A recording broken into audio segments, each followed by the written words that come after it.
I'll dominate you real good. Apollo, the god of the sun, the master of archery.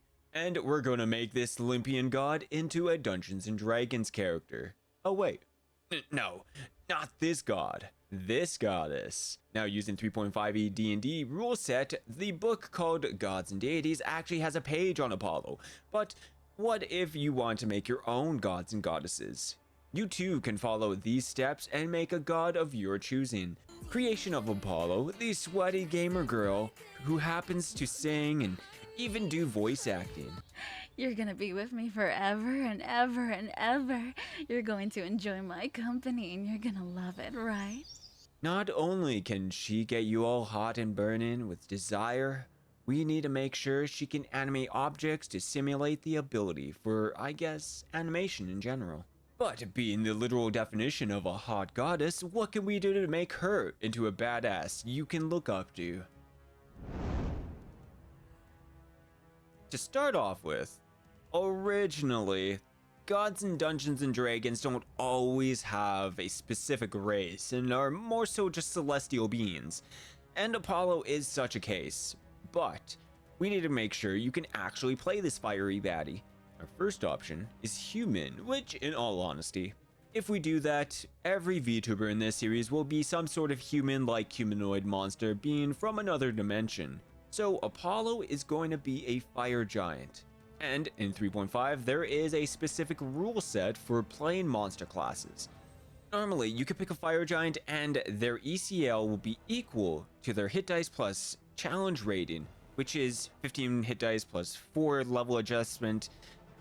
Now, what does that actually mean? Because they come with and already obtained a large amount of abilities, feats, and even HP, a player character who chooses Fire Giant at the technical level 1 is considered a level 19 character. So, while everyone levels up, gets new abilities, you as a Fire Giant would need to accumulate 190,000 experience before you even level up once. Now, being around that level works pretty well if everyone has a similar level, or even more so, everyone plays a monster-like character, which is a pretty wild thing to do. Though, even with the first option, here's the second option. It is to level up in monster levels using the Savage Species book. They actually have an example of a Fire Giant for level by level. And for this video, we will use this option to show you how it works for leveling on your own. Apollo's first couple Fire Giant traits gains +4 strength, and that strength will continue to grow as you level up with monster levels. Their base speed is 40 feet per round, and they get dark vision. Instead of taking a class like Fighter when you level up, you can instead choose to improve your race and level up that way.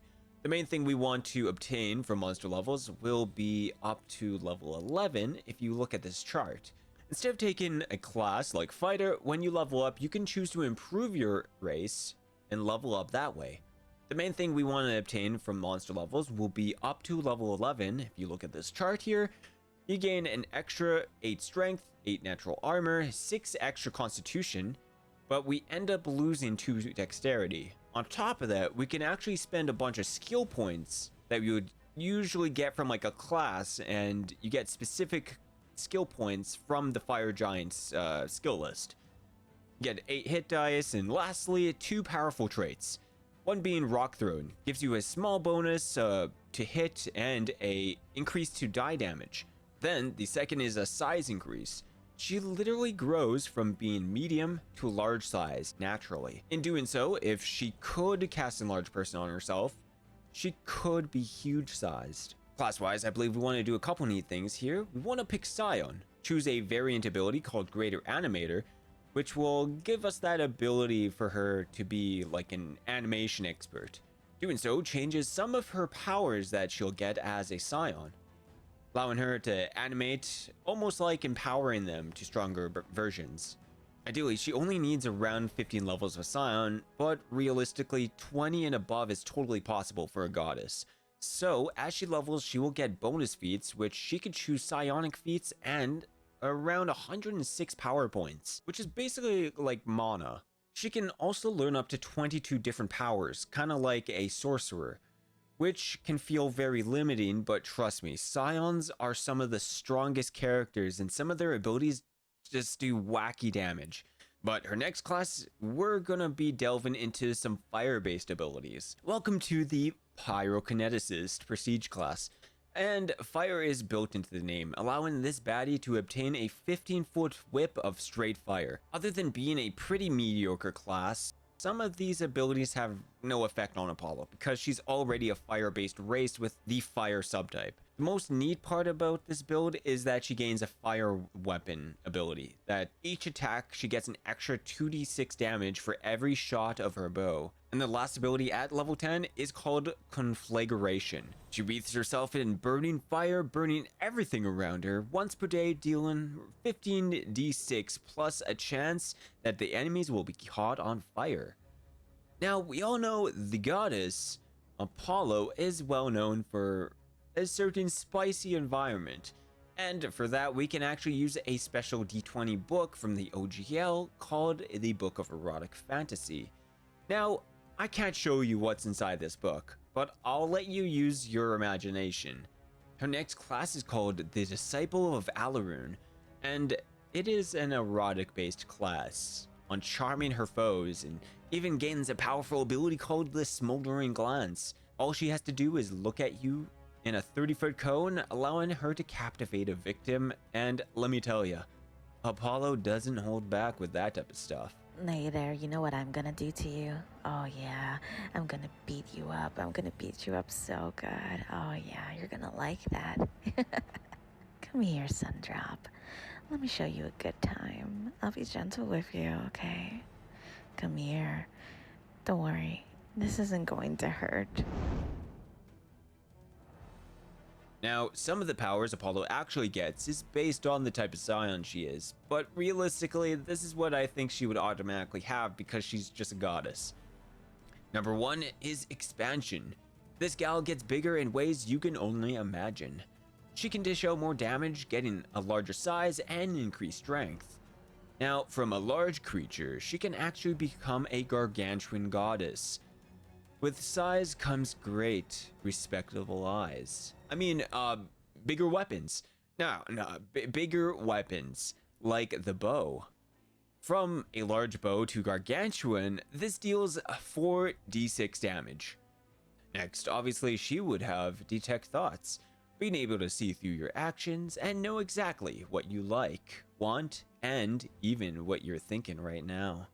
Flying is important, and it pretty much works exactly like the Arcane Fly, so not much to say here.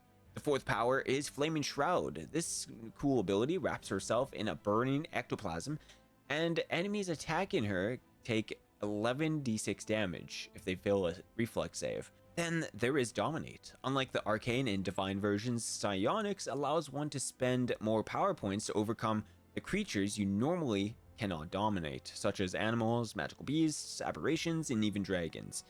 And for additional 2 power points, you can affect another creature, or, spend to extend the power duration. And it is exactly why Psionics is wacky and fun. The last power is what makes and breaks being a goddess. Ever wonder how this hottie suddenly jumps from a beach to gaming in a sweaty hot room? She can use the power called Genesis. She can literally create a demiplane out of nothing. Better if you're in the astral plane, but potato tomato. It costs around 1,000 experience and about 1 week to 8 hours every day to create her new beach setting. Now, obviously, this baddie would have a bunch more, but, we would be speculating for a whole hour additional powers, so onto her divine ranks. Lastly, we have to talk about something that's sort of like class levels, but it's not really. It's kind of like its own thing, and it actually gives you a ton of benefits to becoming a god. The more divine ranks you have, the more powerful you are, and obviously, you get more benefits out of it. She will get 50 natural armor plus her charisma modifier. Extra saving throws equal to her divine rank, which is 15, and damage reduction 35 plus her divine rank, which is 50. So if you're not really doing 50 damage a hit, yeah, you're not getting through her. She also receives spell-like abilities from her domains, which I believe would be Fire, Sun, and the Pleasure domain. And she can cast them with no limit per day. There are also Divine Auras, which is a whole nother story, on top of, Apollo granting spells to her most devoted followers. Then there are even divine specific abilities, which shake things up as well. It's absolutely crazy. What a good boy. You're too powerful, Apollo. Yeah, but you like it, don't you? I don't mind giving you some attention. And being a deity, she is sadly affected by the following immunities: transmutation, energy drain, ability drain, mind affecting effects, charms, energy immunities to acid, cold, and electricity, disease, poison, stunning, sleep, paralyzation, and death effects. But that's not all. If you buy this right now, you can obtain the side effects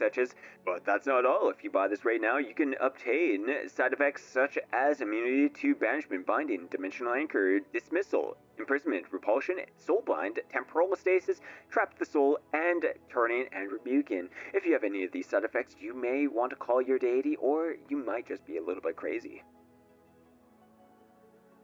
Now, we can all wonder what it's like to have gargantuan feet, but the feat she needs is actually mastery over the bow. She can get weapon focus, which gives her +1 to attack, point blank shots, so, she doesn't miss. If she's within 30 feet, she gets bonuses. Deadeye is wonderful because she can add her dexterity modifier to her bow damage plus strength if she has the requirements for her bow. But this can potentially add a huge amount of damage. The next feat is called Seductive. This is actually from the Book of Erotic Fantasy. This feat allows her to specialize in the ability to seduce and use her charms to her advantage. Next up is Farshot and Divine Archery. So, Divine Archery is actually a divine feat, and you can't get it without being a god. And let me tell you, it's wild. Look here. The group of adventurers aim to take Apollo down for whatever reason, but it's unfortunate. With the Divine Archery feat, instead of normally attacking a character one at a time, she can shoot an arrow at every single enemy she can see. So, with some easy calculations and hundreds of dice rolls, a party of 6 adventurers gets attacked 4 times each, which ends up being 24 arrows. So, what kind of damage does that look like? Adding in her fire ability, a gargantuan bow and strength and dex damage, you're looking easily at 4d6 plus 2d6 plus 5 strength plus 5 dexterity, which, we're just making up at this point, which equals to 792 damage each round. That's after attacking 6 characters 4 times each. So that's not even including magic weapon or enchantments, and let's not even get started on critical hits.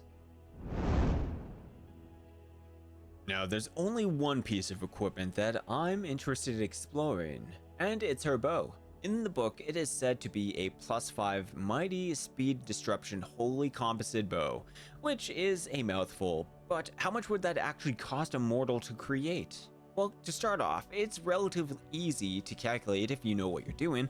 For starters, all we need to do is find each enchantment. Holy is a +2 enchantment. This deals 2d6 extra damage to evil line creatures. Speed is a +3 enchantment, which lets her attack an additional time at her full base attack bonus. Disruption is a +2. This might be a mistake on the book, but technically this ability is only meant for melee weapons. But yeah, whatever. It basically allows her to instantly destroy undead if they fail a saving throw. Now, with all that, the bow itself is a +5. Add all the enchantments, it's equivalent to a +12 magical item, which retail value would cost something like 2.89 million gold. A epic-like bow worthy of the goddess of the sun. Let's talk about her stats. Now, a powerful gal like herself is going to have a ton of strength. Strength at her base, we could start her off at 15, which she gets a +4 racial bonus. Plus, this increases to a +12 with her racial class, which is a +27. Apollo's dexterity doesn't need to be insanely high because she relies on strength, but A8 should be fine. But she gets a -2 from her racial bonuses, and then Constitution is at 8. Again, boosted to 14 afterwards. And her intelligence will affect her psionic powers, and this will need to improve it a little bit for an extra +10 as she levels up over time. Sadly, we'll have to have a dump stat here somewheres, and wisdom is at a 9. Finally, we can't have her charisma low either, starting at 14, which, I don't know, seems pretty decent at this point.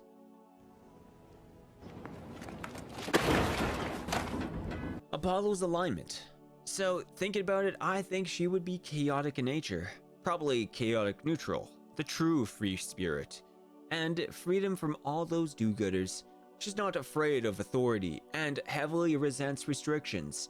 Now, after picking some badass classes and building her fire giant racial abilities, and even discovering all of her powerful abilities from creating environments and even a bit of temptation, this is how you make Apollo and take advantage of becoming a goddess. If you enjoyed the video, make sure to like and subscribe to the channel, and if you want to see more VTubers made into D&D characters, make sure to comment below.